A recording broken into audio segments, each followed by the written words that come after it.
Ohm's law बहुत पहले classes से आप पढ़ते आए हो, सबको शायद याद भी होना चाहिए। क्वेश्चन बोला था, करा लिया है। अब आंसर तो निकाल के बताना पड़ेगा बेटा, ऐसे थोड़ी।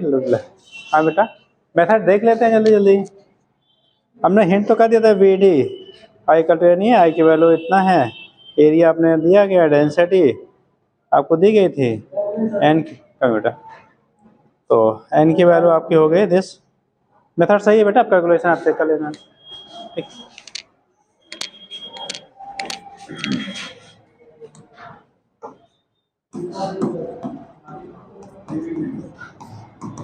Ohm's law. ठीक, आप टाइम से आज हैं, है ना। देखिए ओम्स लॉ, क्योंकि नहीं हम लेट हो गए इसलिए आप टाइम से हो गए ना। ठीक है, आप नहीं टाइम से हो, मतलब हम लेट हो गए इसलिए आप टाइम से हो। चलिए, तो बोला क्या बेटा, ओम्स लॉ क्या होता है हॉस्पिटल में एक्चुअली थोड़ा सा। तो यहाँ पे जब हम लोग बात करते हैं बेटा, कोई भी अगर सर्किट है, अगर उसे क्रॉस हम लोग पोटेंशियल अप्लाई करेंगे तो उस कंडक्टर के थ्रू जो करंट पास आउट होगा, क्या होगा, कंडक्टर से बेटा जो करंट पास आउट होता है वो डायरेक्टली प्रोपोर्शनल होता है पोटेंशियल डिफरेंस के। जैसे कोई कंडक्टर सपोज दैट है, ये कंडक्टर ये भी है, ठीक, अगर इसके क्रॉस पोटेंशियल आपने V अप्लाई किया, कितना पोटेंशियल अप्लाई कर रहे हैं, AB के क्रॉस जो पोटेंशियल डिफरेंस अप्लाई कर रहे हैं वो V है। और अगर इस कंडक्टर का, ठीक, अब जितना पोटेंशियल डिफरेंस की वैल्यू आप इंक्रीज करोगे बेटा इसके क्रॉस कंडक्टर, यानी कि V AB की जो वैल्यू है, अगर आपने V के बराबर लिया तो उस कंडीशन में I की जो वैल्यू होगी, I प्रोपोर्शनल टू किसके होता है, V के, या कह सकते हो V प्रोपोर्शनल टू I। ठीक, और जब प्रोपोर्शनल सिंबल आप रिमूव करेंगे तो यहाँ पे एक कांस्टेंट आएगा जिसे हम लोग कहते हैं रेजिस्टेंस या ओमिक रेजिस्टेंस कह लेंगे। क्या कह लेंगे, ओमिक रेजिस्टेंस। ये बेटा अप्लीकेबल होता है फॉर क्या, ओमिक क्या सर्किट्स। नॉन ओमिक के लिए आपका क्या वेरी क्या अप्लाई नहीं कर सकते हम लोग डायरेक्टली, ठीक, क्योंकि नॉन ओमिक में रेजिस्टेंस की वैल्यू आपकी वेरी करती है। यहाँ पे ओमिक सर्किट के लिए हम लोग बात करेंगे V equal to I R, या आर की वैल्यू आप करोगे V अपान क्या आई, यानी कि जो ओमिक रेजिस्टेंस की वैल्यू होती है किसी क्या मेटेलिक कंडक्टर के लिए, वो आपका उसके अक्रॉस जो पोटेंशियल डिफरेंस अप्लाई किया है और उसमें फ्लो होने वाले करंट के रेशियो के क्या होगा, इक्वल होगा। बट ये कंडीशन तब होता है जब हम लोग टेम्परेचर के वैल्यू क्या रहेंगे, सेम रहते हैं, कांस्टेंट रखा जाता है, ठीक है, मतलब टेम्परेचर वगैरह वेरी ना करे। और इनके बीच अगर आप ग्राफ ड्रा करते हैं, क्योंकि V प्रोपोर्शनल टू I या I प्रोपोर्शनल टू V है, अगर V और I के बीच में ग्राफ बेटा ड्रा किया जाए तो स्ट्रेट लाइन मिलेगा या कर्व्ड मिलेगा। अगर V और I के बीच ग्राफ आप ड्रा करो, ठीक है, V एंड I के बीच ग्राफ ड्रा करा जाए तो उस कंडीशन में कैसा मिलेगा, स्ट्रेट लाइन। जब दो चीजें प्रोपोर्शनलिटी में होती हैं, दोनों के पावर 1 होते हैं, तब उस कंडीशन में जो ग्राफ होगा, ग्राफ का स्लोप ऑलवेज कांस्टेंट रहेगा। और अगर स्लोप की वैल्यू कांस्टेंट है दैट मीन्स ग्राफ आपका स्ट्रेट लाइन रहेगा। ठीक, तो यहाँ पे जो ग्राफ आपका होता है बेटा वो कैसा रहेगा, स्ट्रेट लाइन रहेगा। हर जगह स्लोप की वैल्यू आपकी कांस्टेंट होती है और स्टार्ट हो रहा है फ्रॉम ओरिजिन, यानी जैसे जैसे पोटेंशियल आप बढ़ाओगे करंट की वैल्यू आपकी इंक्रीज करती जाएगी। कहाँ से, पोटेंशियल राइज करने के साथ साथ करंट की वैल्यू भी आपकी क्या करेगी, राइज करेगी, उसी रेशियो में जिस रेशियो में हम पोटेंशियल को इंक्रीज करते हैं। तो पोटेंशियल इंक्रीज करने के साथ साथ करंट की वैल्यू भी क्या हो रही है आपकी, राइज हो रही है, यानी इंक्रीज करेगी। तो लिखिएगा, क्या लिखा बेटा, ओम्स लॉ लिखिएगा। According to this law, according to this law, if a physical condition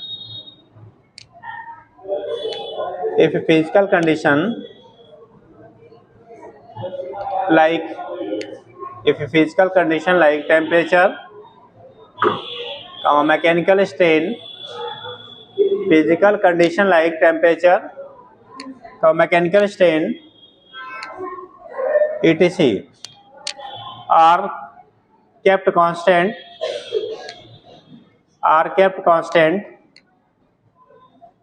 then current I flowing through the conductor,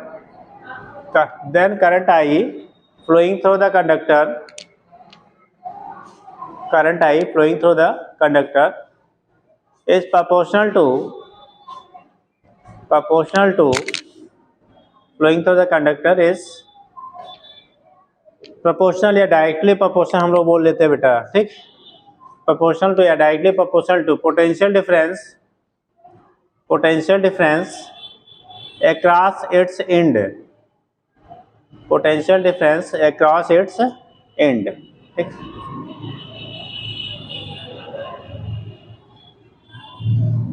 across its end. अब ऐसे दिखा दो बेटा, that is I proportional to V or V proportional to I, V equal to I और R की value we upon I. और यहाँ आप ग्राफ बना लो, ठीक।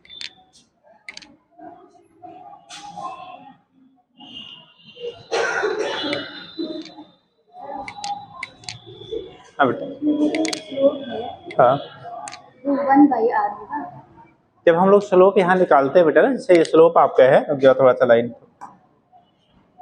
ये जो स्लोप है ना ये आप लेते हो, दिस इज द स्लोप कहलाएगा। tan theta equal to perpendicular by base होगा, ठीक। तो ये tan थीटा की वैल्यू परपेंडिकुलर आई है और बेस क्या वी लिया। अगर हमने यहाँ से लिया तो आई बाई वी करोगे, यानी वी अपान आई जो है आर है, तो आई अपान वी करोगे तो 1 बाई क्या हो जाएगा, आर हो जाएगा। समझ गए?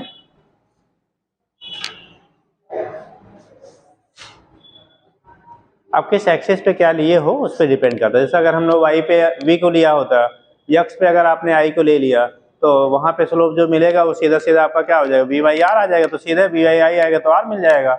यहाँ पे आई बाई वी मिल रहा है तो क्या हो जाएगा, वो 1 बाई आर हो जाएगा, ठीक। किस एक्सिस पे क्या लिया है उस पर डिपेंड करता है, ठीक। आप कितने दिन बाद आ रहे बेटा? अपनी की मम्मी की? बस करो यार, अभी से तुम लोग हेल्थ काहे खराब कर लेता है। बाहर की चीज खाती हैं? नहीं खाते हैं? अच्छा, तो घर में कम से कम गर्म पानी पिया करो अभी ठंडी पर, है ना। आइसक्रीम और जो है बाहर के गोलगप्पे छोड़ दो, ठीक, क्योंकि बच्चों की सबसे ज़्यादा पसंद है और ये सबसे ज़्यादा क्या करता है, नुकसान। ये अच्छी बात नहीं, खाते आप ही के लिए बोला जा रहा है, सबके लिए बोला जा रहा है, ठीक। अभी आज की पार्टियाँ शुरू हो गई हैं तो खाने से ज़्यादा क्या दूसरी चीज़ें बच्चे खाते हैं, है ना। कुछ बच्चे को छोड़ दो, बुढ़े 8-8 बार आइसक्रीम खाते हैं, तो बच्चे को तो छोड़ दो यार, हैं। अब मम्मी लोग अगर हैं तो फिर क्या करना है, वो आइसक्रीम से पेट भर लेते हैं, है ना, ठीक। चलो देखो फिलहाल ये हो गया बेटा हमारा, कैसे हम लोग यहाँ से दिखाएंगे, ठीक। तो इसी को आप ओम्स लॉ कहते हैं। 1 अपान आर आएगा यहाँ पे। अगर हम लोग इसको v लिया है, इसको i लिया है, तो यहाँ पे स्लोप की वैल्यू जो होती है बेटा tan थीटा होगा ना, तो परपेंडिकुलर अपान बेस होता है, तो यहाँ परपेंडिकुलर में क्या लिया आपने, i by v, i by क्या लिया, v लिया, तो i बाई v लिया, और चूंकि v अपान आई r होता है, तो i बाई v की वैल्यू 1 बाई क्या हो जाएगा, r equal to i by क्या हो गया, v के बराबर। यही अगर हम लोग ग्राफ ऐसे बना लिया जाए, दोनों हम दिखा सकते हैं बेटा, v और i। अगर i को आपने x एक्सिस पे लिया, तो अब जो स्लोप मिलेगा, यहाँ पे जो स्लोप मिलेगा ना, ये स्लोप की जो वैल्यू होगी ये v अपान i होगा, और यही हमारा क्या होगा, r के बराबर होगा। तो कौन से एक्सिस पे क्या दिखाया गया है उस पर डिपेंड करता है, ठीक। अगर v को हमने x एक्सिस पे और i को y एक्सिस पे रिप्रेजेंट करोगे तो स्लोप की वैल्यू 1 बाई r के बराबर होगा। और अगर आपने क्या v को y एक्सिस पे और i को x एक्सिस पे लिया तो स्लोप की वैल्यू डायरेक्टली r मिल जाएगा। तो दोनों टर्म में ग्राफ आपको दिखता है, ठीक। जैसा भी रहेगा आप इतना थोड़ा ध्यान रखेंगे।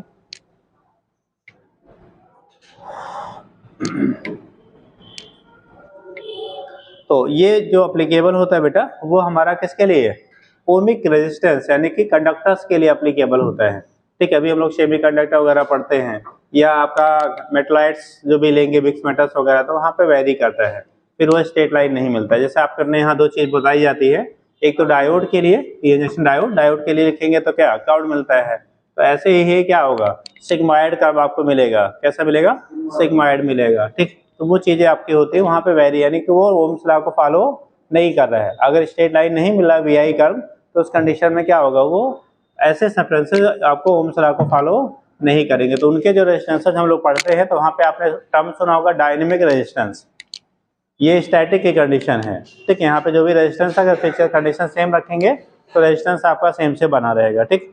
बट अगर आपने क्या ऐसे मटेरियल की बात कर रहे हो जो आपका ओम्स लॉ को फॉलो नहीं कर रहा है, तो उसका पोजीशन के अकॉर्डिंग, टाइम के अकॉर्डिंग क्या है, जैसे हम लोग वेरी करेंगे पोटेंशियल, वहाँ पे रेजिस्टेंस की वैल्यू भी क्या करती है, वेरी करता है। और अगर वेरिएशन हो रहा है तो उसी को वहाँ पे टर्म हम लोग देंगे डायनेमिक रेजिस्टेंस बोलते हैं। कौन सा रेजिस्टेंस बोलेंगे बेटा, डायनेमिक रेजिस्टेंस। ठीक, तो नेक्स्ट हेडिंग कर लीजिएगा electrical resistance. Electrical resistance, electrical resistance.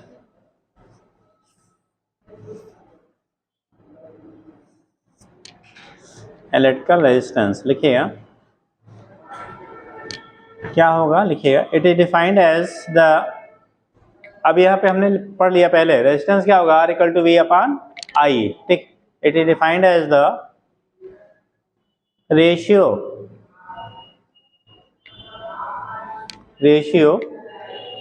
Of potential difference, ratio of potential difference V across the end of the conductor, ratio of the potential difference V across the क्या end of the conductor to the current I flowing through it, to the current I flowing through it, to the current I flowing through it, current I flowing through it, that is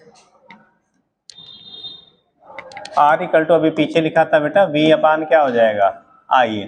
अब अगर हम लोग unit लिखेंगे बेटा, क्या लिखोगे unit, तो volt पर एम्पियर, या इसी को क्या कहते हैं ओम, सिंबल होता है बेटा ये। ठीक, वोल्ट पर एम्पियर, R क्या कह लेंगे उसी को ओम। कितने लोग इसका डायमेंशन बताएंगे, बताइए जरा, हाँ निकाल लीजिए। डायमेंशन ऑफ रेजिस्टेंस, जो रेजिस्टेंस है उसका डायमेंशन क्या होगा बेटा,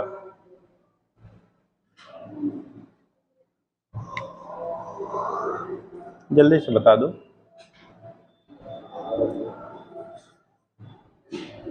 रेजिस्टेंस का डायमेंशन क्या होगा, आपको तरीके बताए गए निकालने के लिए, याद रटने की जरूरत नहीं है। ठीक, हाँ जी, mL² के पावर, हाँ आपका बेटा T के पावर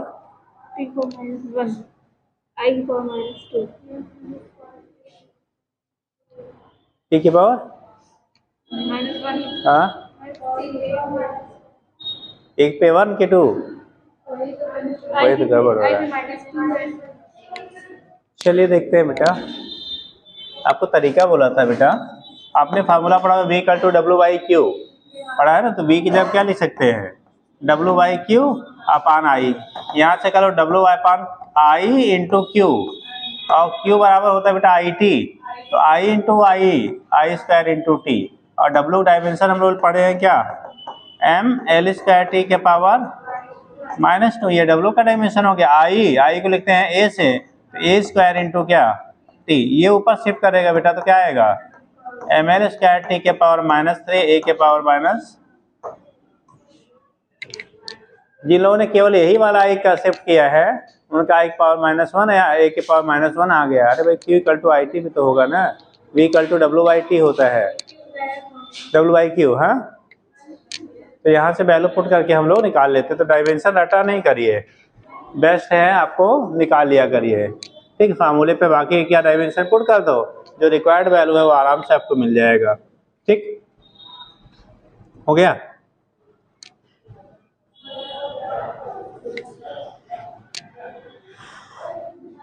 तो इनमें से V, I और R कोई दो फैक्टर्स आपके नोन होंगे जब भी क्वेश्चन डाटा दिया जाता है, और एक आपका अननोन होता है। ये दो फैक्टर्स नोन होंगे, एक अननोन होगा, तो क्वेश्चन में रख के जो भी अननोन क्वांटिटी है उसका डायमेंशन हम लोग फाइंड कर लेते हैं बेटा। जो भी आपकी अननोन क्वांटिटी होगी उसकी डायमेंशन क्या करेंगे हम लोग, डिटरमाइन कर लेंगे। तो ये कंडीशन आपका होता है, यहाँ से रिप्रेजेंट कर लेते हैं। ठीक, लिखिए आगे नेक्स्ट।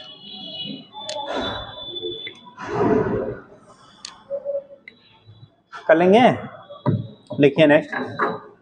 अब बोला जाता है कि जो रेजिस्टेंस होता है बेसिकली हम लोग जैसे जिस मटेरियल के, एक तो दो बेसिक चीज़ों पे डिपेंड करता है, एक नेचर ऑफ द मटेरियल, यानी मटेरियल किस मटेरियल का बना हुआ है उस पर बेटा डिपेंड करेगा।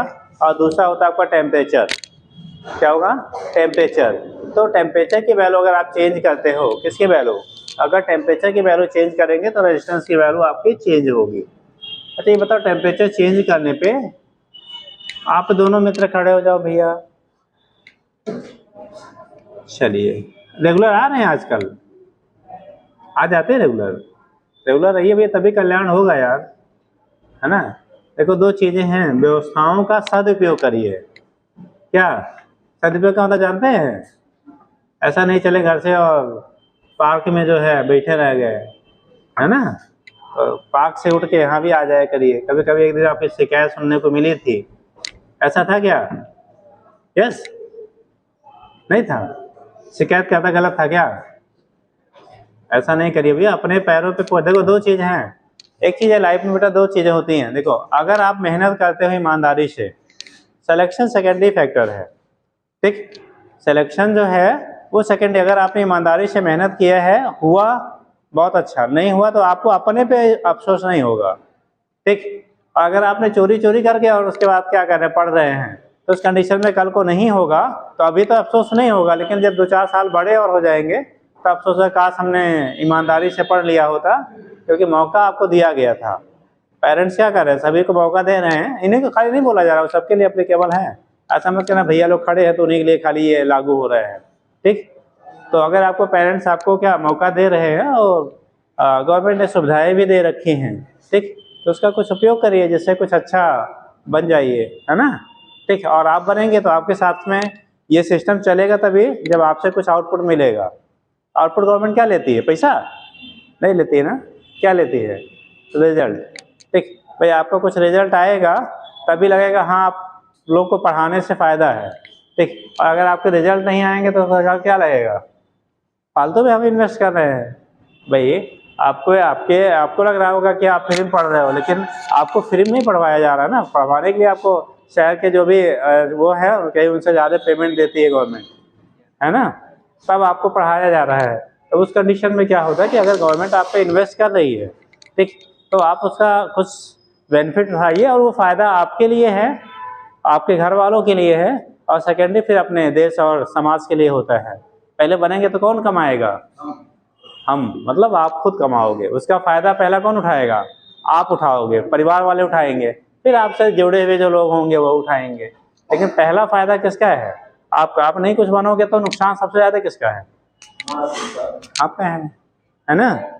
हाँ हाँ, फिर भी गड़बड़ हो जाता है ना, ठीक।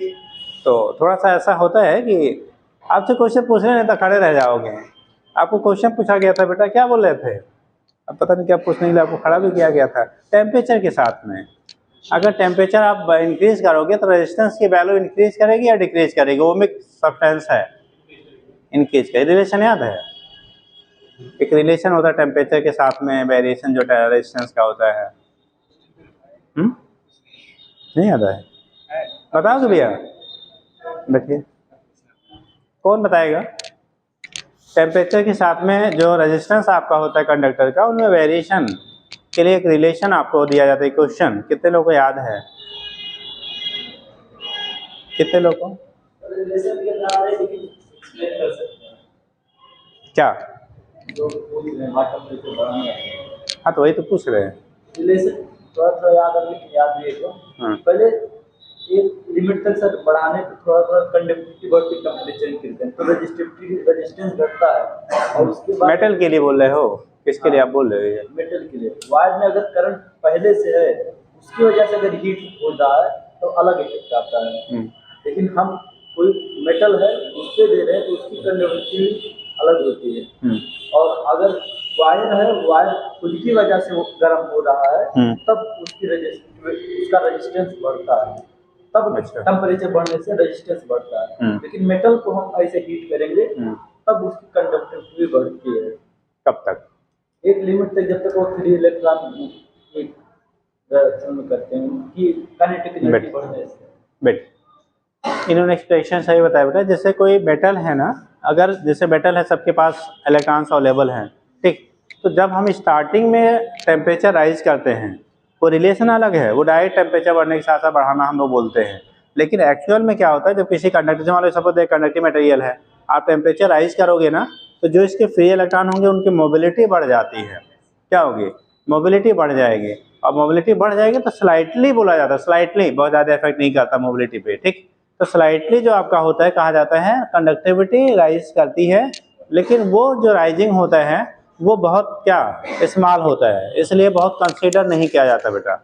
हम लोग फिर अगेन बोलते हैं कि अगर टेम्परेचर राइज कर रहे हो, राइज करने का मतलब एक बहुत माइन्यूट नहीं, लार्ज इंक्रीजमेंट हम लोग कर रहे हैं, ठीक। तो कुछ डिग्री समथिंग डिग्री का कर रहे हैं, तो उस कंडीशन में जब आप टेम्परेचर राइज करोगे, तो अगर वो ओमिक सब्सटेंस है, ओम्स लॉ को फॉलो कर रहा है, तो उसके रेजिस्टेंस की वैल्यू आपकी क्या करती है?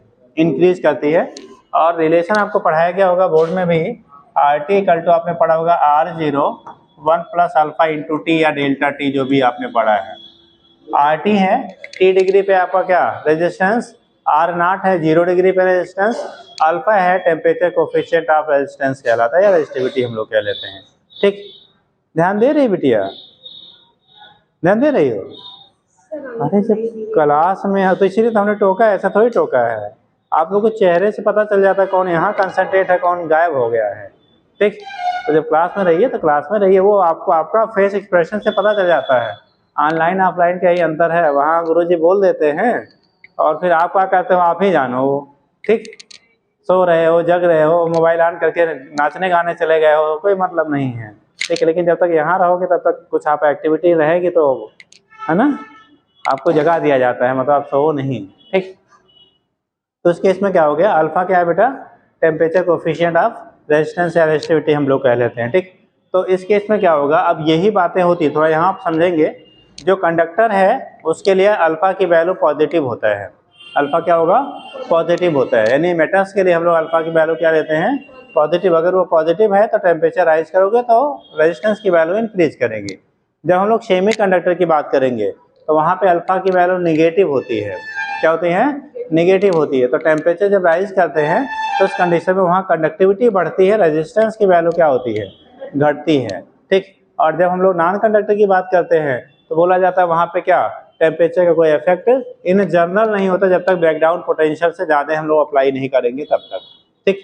तो मतलब वहाँ पे थोड़ा वेरिएशन का कोई इफेक्ट आपका नहीं होता। तो नेक्स्ट हेडिंग हमारा है बेटा, लिखिएगा, variation of resistance with temperature.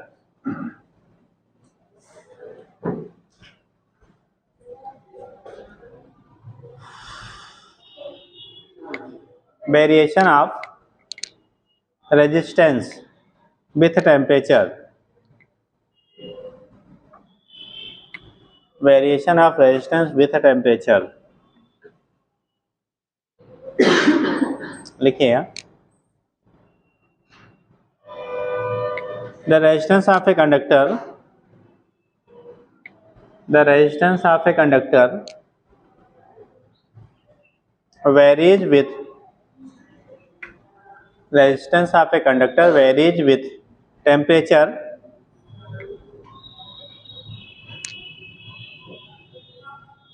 varies with temperature, ठीक। तो जो रेजिस्टेंस आपका होता है बेटा वो हमारा जैसे जैसे इंक्रीज करेंगे वैसे वैसे आपका क्या होगा, टेम्परेचर राइज करने के साथ साथ रेजिस्टेंस की वैल्यू आपकी इंक्रीज करती है। याद रखेंगे किसी भी कंडक्टर का 0 डिग्री सेंटीग्रेड पे जो आपका रेजिस्टेंस होता है वो 0 नहीं होता है, ठीक। क्या नहीं होता है? 0 नहीं होता है। जो भी हम लोग कंडक्टर यूज करते हैं कोई भी आइडियल नहीं होता बेटा, ठीक। आइडियल होता तो 0 डिग्री पे क्या हो जाता? 0 होता। तो उस कंडीशन में क्या होगा, यानी कि 0 डिग्री सेंटीग्रेड पे भी आपके रेजिस्टेंस की वैल्यू आपको क्या कुछ ना कुछ आपको अपटेंड होती है, ठीक, कुछ ना कुछ आपका होता है। और जैसे जैसे टेम्परेचर की वैल्यू अगेन राइज करोगे और रेजिस्टेंस की वैल्यू आपकी क्या करेगी? इंक्रीज करती जाएगी। टेम्परेचर अगेन राइज करने पर रेजिस्टेंस की वैल्यू क्या करेगी? इंक्रीज करती जाएगी। तो अगर हम लोग स्लोप बनाते हैं, ग्राफ बनाते हैं आर में और टी के बीच में, आर एंड टी के बीच अगर आप ग्राफ बनाओगे बेटा तो कैसा ऐसे बनता समथिंग टेम्परेचर। आप ओरिजिन से नहीं स्टार्ट करना, ध्यान रखिएगा। अभी वीआई ग्राफ हम लोगों ने पीछे बनाया तो कहाँ से था? वो ओरिजिन से स्टार्ट किया। लेकिन जब आर और टी के बीच में ग्राफ बनाएंगे तो ओरिजिन से आपका स्टार्ट नहीं होगा, ठीक। क्योंकि 0 डिग्री पे आपका कुछ ना कुछ रेजिस्टेंस होता है, कुछ हमारे ऐसे सब्सटेंसेस होते हैं जो केल्विन में, ठीक, कहते हैं हम लोग 4 केल्विन पे किसका मरकरी कैसा काम करता है एज एन आइडियल कंडक्टर, यानी कि रेजिस्टेंस के वैल्यू 0 हो जाती है, लेकिन वो 4 केल्विन है नॉट डिग्री सेंटीग्रेड। अब 4 केल्विन का मतलब हो गया -200 कितना 69 डिग्री सेंटीग्रेड माइनस में, उतने टेम्परेचर पे जाके आपका क्या होगा वो एज ए कंडक्टर की जैसे बिहेव करेगा। ठीक, तो यहाँ से जब दिखाएंगे अगर हम लोग ग्राफ बनाते हैं बेटा तो इस तरह से कुछ आपको मिलेगा। एकदम स्ट्रेट नहीं करिएगा, ये बार बार स्ट्रेट हो जा रहा है। ठीक, तो यहाँ पे क्या करेंगे जैसे जैसे हम लोग राइज करेंगे, क्या करेंगे आप राइज करेंगे, ठीक है, किसकी वैल्यू टेम्परेचर की वैल्यू, वैसे वैसे आपका क्या होगा रेजिस्टेंस की वैल्यू आपकी इंक्रीज करती जाती है। तो अगर किसी पर्टिकुलर टेम्परेचर पे यानी 0 पे आप उसकी वैल्यू को हम लोग R0 से दिखा रहे हैं, T=0 पे R0 और T=θ पे RT या Rθ दिखा दे रहे हो, तो उस कंडीशन में आपका क्या होगा रेजिस्टेंस की वैल्यू क्या करेगी इंक्रीज करेगी। ये जो आपका होता है यहाँ पे लेते हैं ये 0 डिग्री पे हम लोग बोल लेते हैं उसका रेजिस्टेंस है, उसी को R0 से रिप्रेजेंट कर रहे हैं अपने यहाँ। ठीक है, मान लो इसे हमने R0 से किसी पर्टिकुलर पॉइंट पे अगर हमें टेम्परेचर निकालना है, किसी पर्टिकुलर टेम्परेचर पे अगर आपको फाइंड करना है तो यहाँ पे आप टेंजेंट ड्रा कर लो, थोड़ा टेंजेंट खींचने में टेढ़ा मेढ़ा हो सकता है। ये जो टेंजेंट आप ड्रा करेंगे बेटा जहाँ पे ये पॉइंट आपका मिल रहा है ये इस टेम्परेचर के करस्पॉन्डिंग अगर हम लोग लेते हैं, मान लो सपोज दैट ये टेम्परेचर T है और यहाँ पे रेजिस्टेंस इससे करस्पॉन्डिंग आपका RT है, तो RT की वैल्यू फिर हम लोग यहाँ से ऑब्टेन करते हैं RT=R0 1 + अल्फा इंटू क्या T या डेल्टा T, जितना भी आपने टेम्परेचर में क्या किया है राइज किया है उसके बेस पे आपका वहाँ से रिप्रेजेंटेशन हो जाता है। ठीक, तो ये केस आपका होता है, तो लिख लीजिए बेटा क्या लिखा है आपने मैरिज विथ टेम्परेचर। ठीक, नीचे देखिए ग्राफ ऐसे बना लीजिए, ग्राफ बना लीजिए।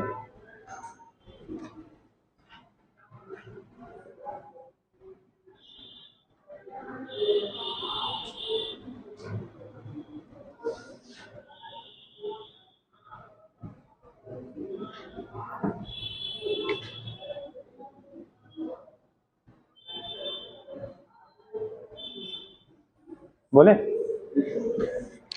देखिए द टेम्परेचर लिखिए इफ का लो, if temperature at 0 degree, temperature at 0 degree is R0,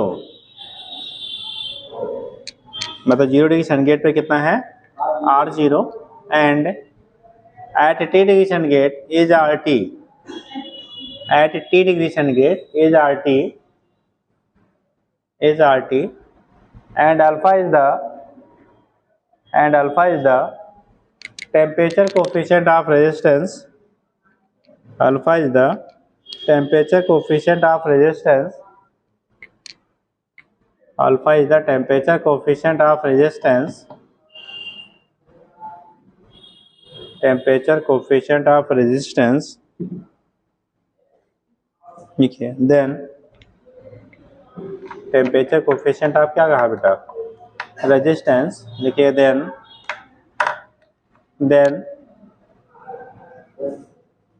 temperature coefficient आप क्या लिखा रेजिस्टेंस लिखिए, देन क्या कंडीशन बनेगी बेटा RT=R0 1 + अल्फा इंटू T। अब T को हम लोग T-T0 के टर्म में भी लिख सकते हैं। T मतलब यहाँ पे क्या है जो चेंज इन टेम्परेचर है, या इसी को डेल्टा के टर्म में ले डेल्टा T। ठीक, जितना आपने टेम्परेचर में क्या किया इंक्रीजमेंट, डेल्टा T की जो वैल्यू आएगी बेटा ये T माइनस कितना T0 के बराबर। T0 चूँकि हम लोग यहाँ बेटा 0 ले रहे हैं तो भाई हम लोग T बोल लेते हैं। ठीक है,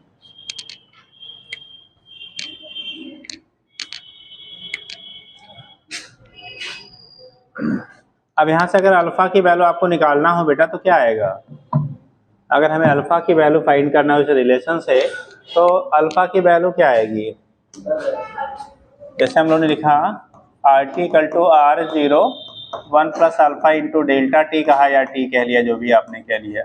ठीक, मतलब यहाँ याद रखेंगे ये T जो है चेंज इन टेम्परेचर है, राइज इन टेम्परेचर है। ठीक, और यहाँ पे जब लेंगे अल्फा की वैल्यू इसको ओपन कर लो तो आएगा R0 minus R not alpha into delta T, ये आर टी की वैल्यू हुई। अब इसको इस साइड में सेट करोगे तो आएगा R not alpha into delta T equal to R T minus कितना, आर नॉट।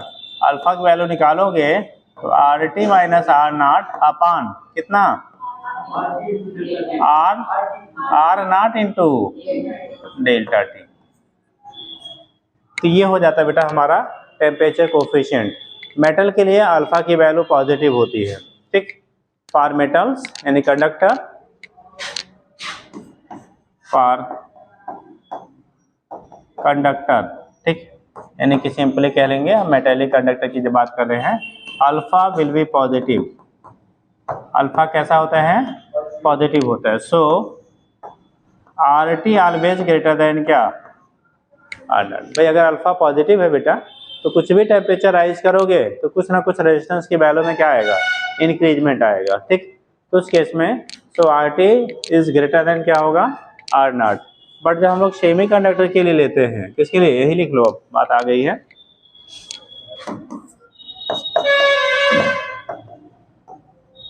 अभी हमें पढ़ना है कंडक्टर के लिए भी, मेटल के लिए भी हम स्टडी कर रहे हैं, बट आपको नॉलेज के लिए यहाँ बोल दिया जा रहा है। For semi conductor alpha will B क्या, विल बी नेगेटिव। अल्फा की वैल्यू नेगेटिव और स्मॉल होती है। इसका मतलब जब सेमी कंडक्टर का आप टेम्परेचर राइज करोगे, किसका, सेमी कंडक्टर्स का टेम्परेचर राइज करेंगे, तो उस केस में कंडक्टिविटी की जो वैल्यू होगी वो बेटा बढ़ती है, रेजिस्टेंस घटता है। क्यों, क्योंकि इतना फैक्टर हमारा माइनस हो जाएगा ना सेमी कंडक्टर के लिए करोगे। तो अल्फा अगर निगेटिव है तो आर टी की वैल्यू जो होगी, सो आर टी लेस देन क्या हो जाएगा, आर नॉट, ठीक। यानी कि सेमी कंडक्टर के लिए जब करेंगे टेम्परेचर राइज करोगे तो रेजिस्टेंस की वैल्यू हमारी क्या करेगी, डिक्रीज करेगी। और रेजिस्टेंस डिक्रीज करने का मतलब कंडक्टिविटी क्या करेगी, इंक्रीज करेगा। यानी कि उसमें से करंट इजीली आउटफ्लो होने लगेगा जो 0 डिग्री के रिस्पेक्ट में, ठीक।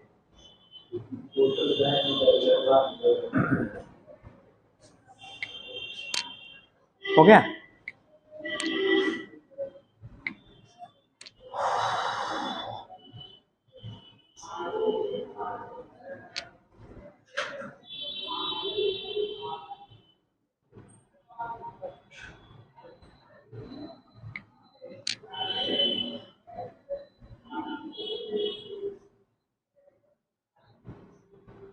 एक क्वेश्चन कर लिया जाए, कोई पीवाईक्यू लाया है, लाया हो तो उसी से बोल दिया जाए, नहीं तो ऐसे बोल दिया जाए।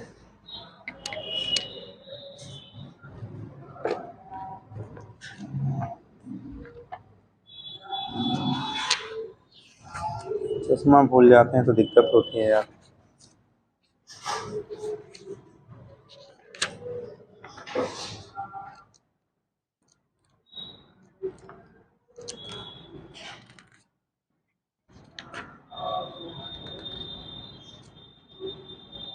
देखिए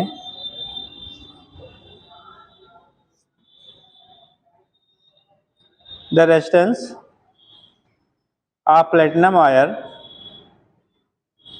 the resistance of platinum wire at 0 degree centigrade, resistance of platinum wire at 0 degree centigrade is 2 ohm, is 2 ohm, 0 degree centigrade पे बेटा 2 ओम है, and 6.8 ohm at 80 degree centigrade, 6.8 ohm at 80 degree centigrade, हाँ 80 degree centigrade पे। देखिए then temperature coefficient of resistance of the wire is, temperature coefficient of resistance of the wire is, temperature coefficient of resistance of the wire is, wire का temperature coefficient of resistance की value क्या होगी वो निकालना है।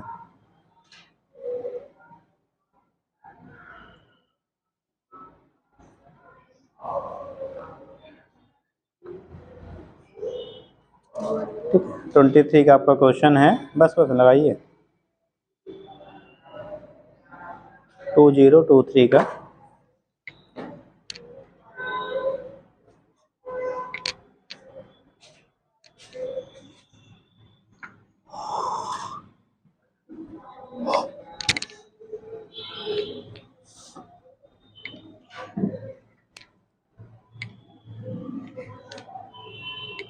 हाँ बेटा क्या कह रहे हो? 3 × 10⁻²। और लो लगा लो।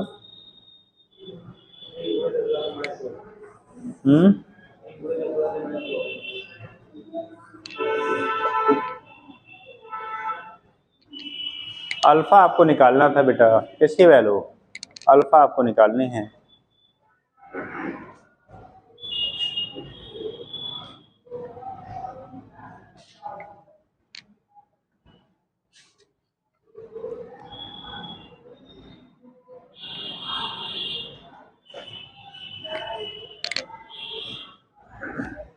देखो फार्मूला आपको रखा है alpha equal to RT। RT मतलब 80 डिग्री पे, वैल्यू आपको दिया 6.8, ये हो गया बेटा 6.8। R0 कितना है? R0 की वैल्यू 2 है। 6.8 - 2 अपान R0 2 इंटू टेम्परेचर में इंक्रीजमेंट कितना हो गया? अरे भाई 0 से 80 कर लिया हम लोगों ने, 0 से 80 कर लिया, तो ऊपर देखो बचा 4 पॉइंट कितना 8/2 इंटू 80। ठीक, 2 से कितने बार 2.4 और 8 से काटोगे डेसिमल लगाओ तो आ जाएगा कितना 24, फिर 0 बढ़ाओगे तो आएगा 240, 8 3 24 यानी 0.03। R इस इक्वल लिखा था लोगों ने 3 × 10⁻²। ठीक, माइनस क्या हो गया बेटा 2। तो ये आपका कंडीशन आपका होता है। यहाँ से आप अल्फा की वैल्यू फार्मूले पर रख के क्या करेंगे, पुट कर लेंगे। एक चीज़ थोड़ा ध्यान रखेंगे, जैसे यहाँ पे 0 डिग्री पे टेम्परेचर दिया गया और T डिग्री पे आपको दिया, कभी कभी बेटा 0 वाला नहीं दे देंगे जी, नहीं मानना नहीं पड़ेगा, 0 वाला देंगे नहीं, किसी पर्टिकुलर टेम्परेचर पे दे देंगे। क्या दिया 20 डिग्री सेंटीग्रेड पे रेजिस्टेंस इतनी है और 40 डिग्री सेंटीग्रेड पे 80 डिग्री सेंटीग्रेड पे रेजिस्टेंस इतनी है, तब उस केस में आपका जो 20 डिग्री सेंटीग्रेड पे रेजिस्टेंस है, ठीक, वहाँ से अगर अल्फा नहीं दिया गया है, ठीक, तो RT = R0 1 + अल्फा × ΔT, तो वहाँ से पहले RT की जगह पे आप रखोगे R0 हमें निकाल लेंगे और फिर R0 को दोबारा इन फार्मूले में रख के तब वहाँ से वैल्यू डिटरमाइन होगा। हाँ टाइम जाएगा यार, देखो ठीक है बोले। देखिए the resistance of a wire at 20 degree centigrade is 5 ohm। 20 degree centigrade is 5 ohm, 5 ohm। ठीक, कितना लिखा बेटा is 5 ohm and temperature coefficient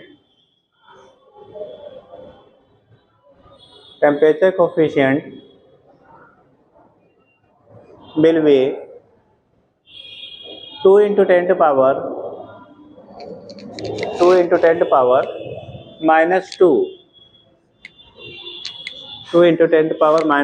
per degree centigrade. ठीक, then determine its resistance at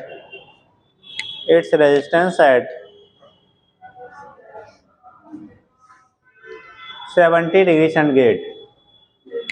its resistance at 70 degree centigrade, 70 degree centigrade पे उसका resistance कितना होगा वो आपको निकालना है बेटा।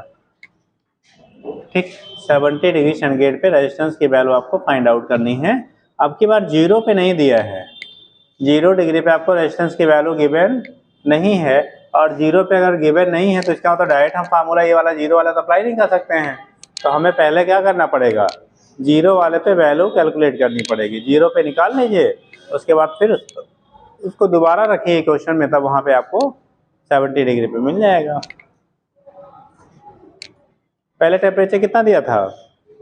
नहीं, टेम्परेचर पहला 20 निकालिए।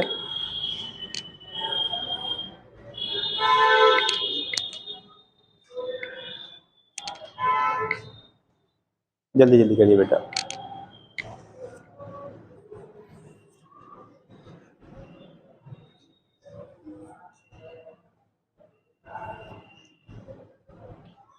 बस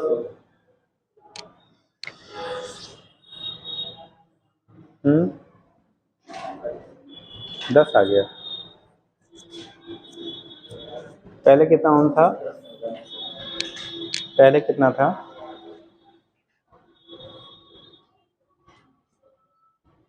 इसी को लगा सकते हैं, नहीं लगा सकते हैं। अल्फा में से जीरो की वैल्यू निकाल नहीं, अल्फा नहीं जरूरी वाला, अल्फा तो वही रहेगा, लेकिन ये जो रिलेशन आपका होता है वो जीरो के रिस्पेक्ट में हम लोग अप्लाई करते हैं। ठीक, या दो इक्वेशन बनाइए, दोनों से रेशियो निकाल लीजिए, तब निकल जाएगा, 8 जीरो कट जाएगा। दो तरीके हैं, देखो यहाँ लगाने के हमारे पास दो तरीके हैं बेटा, दो मेथड हैं।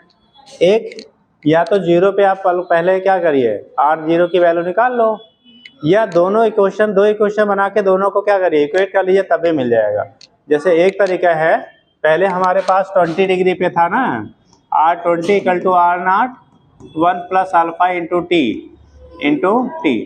यहाँ से पहले R0 फाइंड आउट कर लो और दोबारा R70 equal to R0 1 plus alpha into delta t करके तब निकाल लीजिए। ठीक, या दूसरा तरीका आपका आता है, सेकेंड तरीका होता है, जैसे R20 पे आपको मालूम कर लिया, ठीक, तो यहाँ से क्या करेंगे, R20 पे और दूसरा का तो R70 equal to R0 1 plus alpha into delta t dash कर लेते हैं। ठीक, यहाँ पे जब करेंगे डिवाइड कर दो पहले में या दूसरे में, हमें 70 पे चाहिए था ना, तो फर्स्ट है ये, सेकंड है, डिवाइडिंग क्वेश्चन क्या सेकंड है, यानी बाई फर्स्ट कर लीजिए। ठीक, तो सेकंड में फर्स्ट से डिवाइड करो, तब उसके बाद फिर ओपन करके हम लोग वहाँ से निकाल सकते हैं, लेकिन वो भी कैलकुलेशन आपका लंबा ही होगा। ठीक, और दूसरा, जैसे इन्होंने जुगाड़ लगाया था कि R70 चाहिए, R20 मालूम है, तो R70 equal to R20 plus 1 plus alpha into delta t 70 minus 20 करके 50 रख लिया। आंसर जो मिलेगा वो एग्जैक्ट करेक्ट नहीं मिलता, थोड़ा सा उसमें वेरिएशन मिलेगा। ठीक, थोड़ा सा वैल्यू क्या मिलेगा वहाँ पे, वेरिएशन मिलता है। ठीक, तो वहाँ पे थोड़ी से, वहाँ पे माइनर क्या आएगा, रिजल्ट में चेंजेस आएगी, एग्जैक्ट नहीं मिलेगा, आप चेक करके देख लो। ठीक, तो या तो आप क्या करिए, इनमें से इनमें डिवाइड कर दो, तो R0 कट जाएगा हमारा, R0 कट जाएगा, उस कंडीशन में हम लोग दोनों वैल्यू पुट करके फिर आप निकाल सकते हो। ठीक, क्योंकि टेम्परेचर दोनों का मालूम है, अल्फा की वैल्यू आपको नोन है, तो वहाँ पे वैल्यू पुट करके आप निकाल सकते हैं। यह R20 से R0 निकाल लो पहले, फिर उस जीरो की वैल्यू R70 वाले में रख दीजिए तो मिल जाएगा। ठीक, आप कहीं से दोनों मेथड से आंसर वही वो डायरेक्ट नहीं मिलेगा, लेकिन वो थोड़ा सा फ्लैक्चुएटेड डाटा मिलता है। निकाला भैया,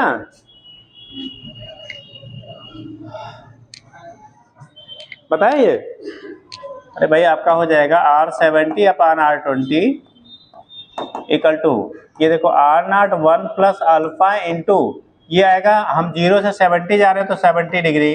ठीक, और यहाँ पे आएगा R0 1 प्लस अल्फा इंटू कितना 20 डिग्री, ये कैंसिल हो जाएगा हमारा, ये क्या हो गया, कैंसिल आउट आपका हो गया। अब इस कंडीशन में कैंसिल हो गया तो R70 की वैल्यू चाहिए, R70 चाहिए, R20 कितना दिया गया है 5 ohm equal to 1 plus 70 into alpha हो गया, अल्फा की वैल्यू दिया है कितना 2 इंटू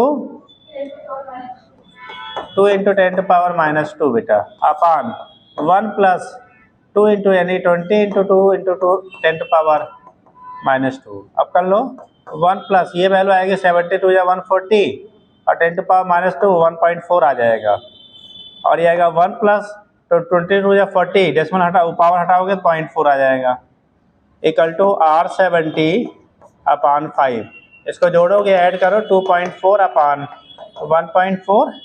अब यहाँ से हमें निकालना है किसकी वैल्यू, R70 की वैल्यू, तो 2.4 इंटू 5 बाई 1.4, अब 2 से डिवाइड कर सकते हैं, डेसिमल हटा दो, ये 12 तो 12 60 अपान 7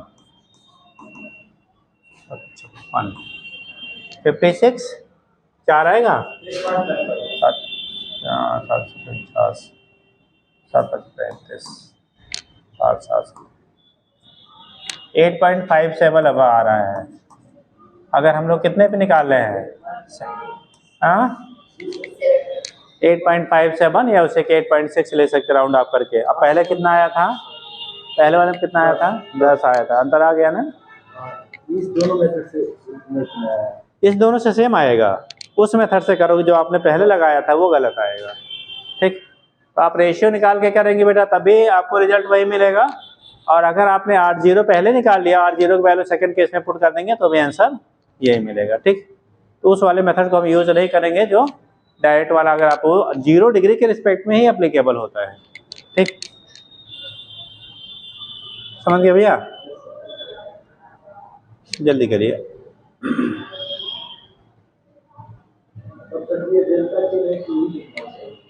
हाँ, इसीलिए तो बोला जाता है ना वो टी होगा यानी चेंज इन टेम्परेचर होगा। ठीक,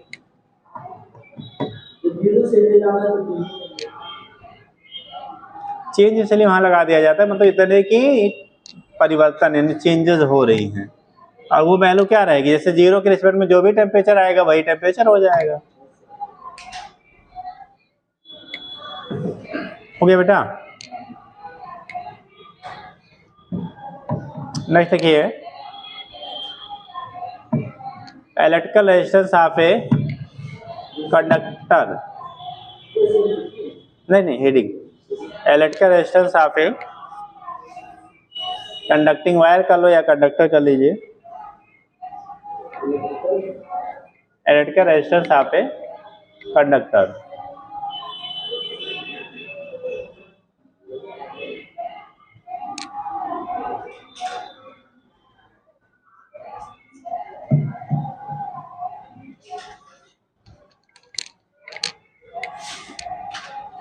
अगर बेटा कोई कंडक्टर है,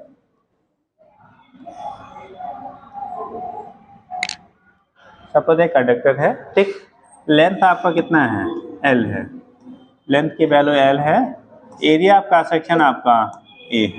ठीक, तो किसी भी कंडक्टिव मटेरियल का जो रेजिस्टेंस आपका होता है, जब हम लोग इलेक्ट्रिकल रेजिस्टेंस कहते हैं तो डिपेंड करता है एक तो length of the conductor, area of cross section of the conductor, and क्या जो मटेरियल है उसके नेचर यानी कि उसके जो स्पेसिफिक रेजिस्टेंस रो होगा या उसी को रेजिस्टिविटी हम लोग कह लेते हैं रो पे। तो कंडीशन होता है R directly proportional L, that means अगर लेंथ की वैल्यू आप इंक्रीज करोगे, कंडक्टर के लेंथ को इंक्रीज करेंगे तो रेजिस्टेंस की वैल्यू भी क्या करेगी, इंक्रीज करेगी। मतलब अगर सेम मटेरियल का सेम थिकनेस के दो वायर हैं, दो पेन आइडेंटिकल दो बेटा, जैसे मान लो ये दो है, इनके पेन है, सेम मटेरियल का बना हुआ है।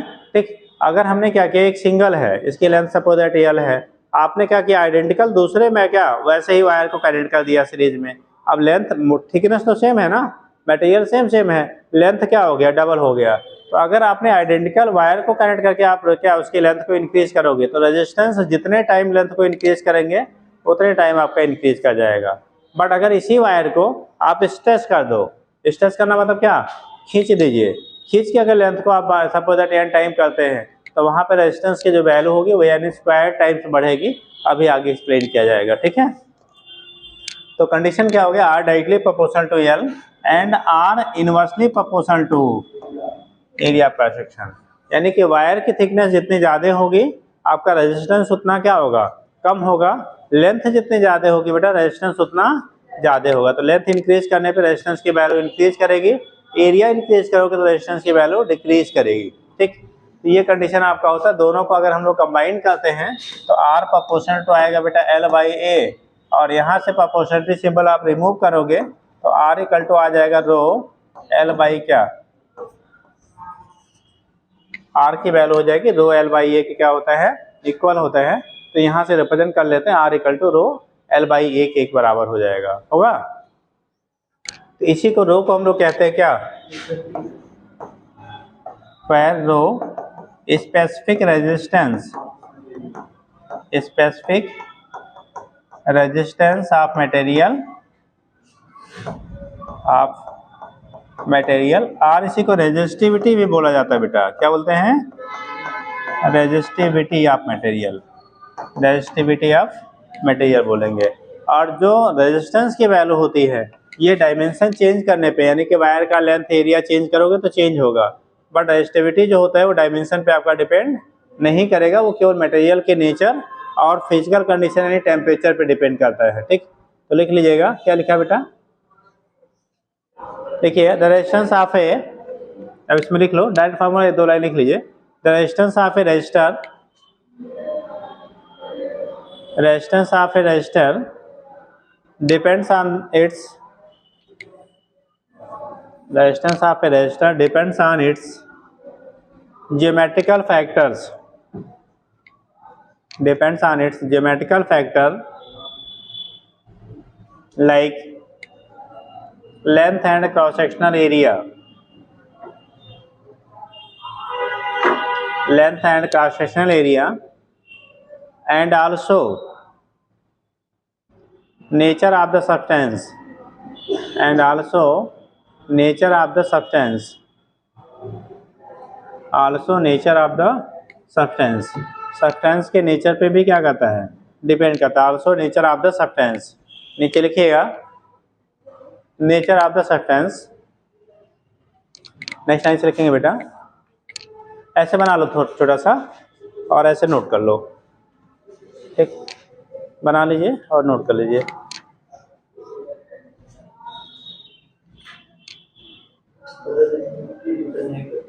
हाँ बेटा, रेजिस्टिविटी केवल मटेरियल पे और टेम्परेचर पे डिपेंड करेगा, वो आपको उसके डायमेंशन पे डिपेंड नहीं करता है।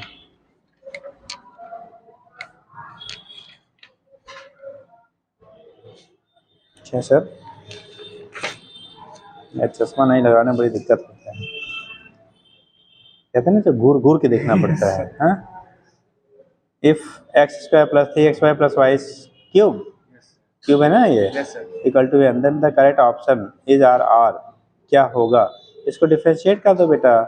ठीक, क्या करिए, डिफ्रेंशिएट कर दिए, डी वाई अपान क्या लिखना है हमें, d y by d x लेना है ना, तो क्या करिए एक साइड में हम लोग इसको शिफ्ट करिए। ठीक, हाँ चेंज रूल करके, तो वहाँ पे क्या करिए इसको डिफ्रेंशिएट करिए, एक्स से कैंसिल होगा, एक बचेगा हमारा एक्स स्क्वायर, ये होगा दोनों के इसके टर्म में, क्या करिए डिफ्रेंशिएट करिए, वहाँ से कर लो, आता है। मेरे पास तो नहीं, लेकिन जरूरी नहीं है, मैं किया था उस साल, लेकिन मेरे पास तो नहीं है। ठीक, तो इसी को क्या करेंगे, इक्वेशन को इक्वेट करके जैसे वाई और एक्स में रिलेशन मिलेगा, जब आप इसको इधर शिफ्ट करोगे, ठीक है, तो वाई की वजह एक्स प्लस 3xy होगा, इसको एक बार डिफरेंशिएट करेंगे, क्या हमें चूंकि d y upon d x के टर्म में ऑप्शन सारे दिए गए हैं, इसके टर्म में दिए हैं, d y upon d x के टर्म में दिए गए हैं, जब डिफरेंशिएट करते हैं तो पावर कहाँ आता है, मल्टीप्लाई में आगे आ जाएगा, पावर में एक आपके डिक्रीजमेंट आएगी।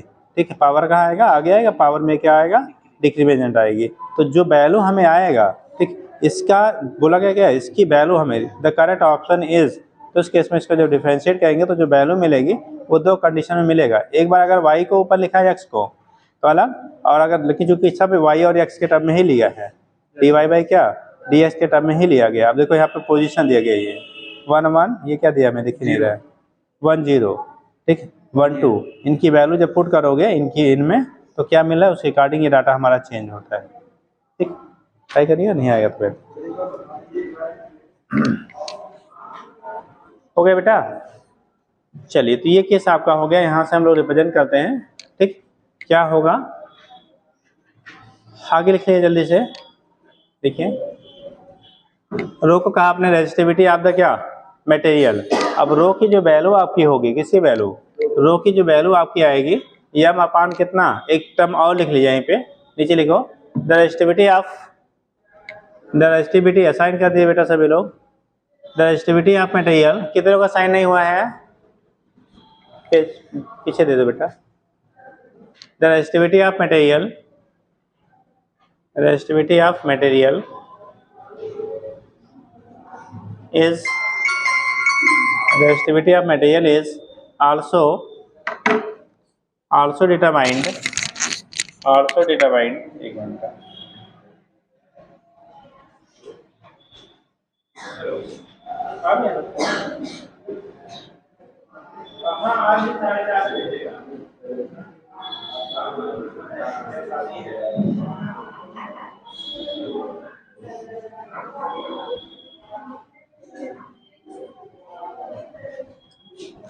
लिखे, क्या लिखे बेटा? Also determined by relation, also determined by relation, ठीक है। Rho equal to m upon n e square into tau, और rho equal to m upon n e square into tau. Tau जो होता था आपने पढ़ा हुआ रिलैक्सेशन टाइम, दो कॉन्स्टिट्यूटिव कोलिजन के बीच का जो टाइम इंटरवल होता है उसी को हम लोग कहते हैं रिलैक्सेशन क्या टाइम। तो टाउ जो होते हैं